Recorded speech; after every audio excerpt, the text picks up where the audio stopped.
Producer Jackie Jordan, author of How to Get on TV. We asked a few experts their thoughts on what makes reality television so great. There's definitely two sides to the camera, and it's certainly one for business owners and professionals and mompreneurs and entrepreneurs who need to get their message and the word out into the media. I'm a behind-the-scenes person, a TV producer and media consultant, and I have published a book called Get on TV. What makes reality TV so special is that we're actually seeing people be people in unusual circumstances. Madonna's a very powerful force in herself. She certainly has had the reputation of being a man-eater.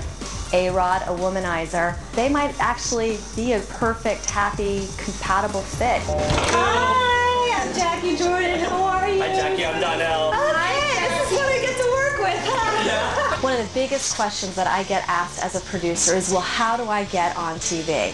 With Jackie, I was really glad to have someone give me some coaching, because really I'm pretty nervous about what's going to take place. One, you have to have some sort of personal branding.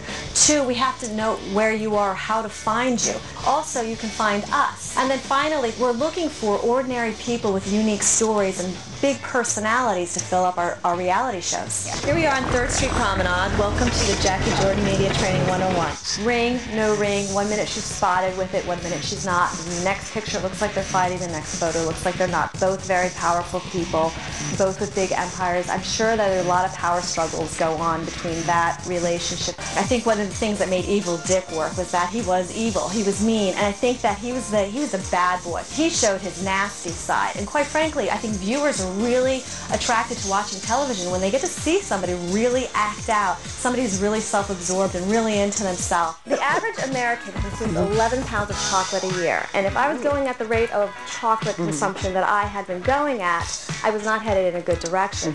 So what I actually did is I gave up the chocolate. I used to be an M&M popper, and I gave up the 4 o'clock popping of the M&Ms and moved to the raw chocolate. First tip here is the camera becomes your lover. Okay. You have to embrace the camera. New York City needs a really good couple. There hasn't been a real good couple like Sarah Jessica Parker and Matthew Broderick since John F. Kennedy Jr., Carolyn Bessette. Donnell has, a lot to prove. We did it in a very casual atmosphere, but stepping onto the red carpet, there he's going to be talking to famous people, and so a lot of he's going to have to deal with a lot of that self-consciousness. It's really important, especially in this marketplace and the climate that we have, for businesses, small businesses, home-based businesses, to get out and get their word out. Paris and Benji. Does that really even count as a relationship? Okay. And television works. It does work. If you're lucky enough to get cast on a reality show, my biggest advice would be big. Allow your personality to be larger than life. If you think it's a little uncomfortable because the cameras are around, go 10 times more on top. That's what makes it really entertaining and exciting and fun to watch. We are now going to sing Happy Birthday to Jackie. Happy birthday to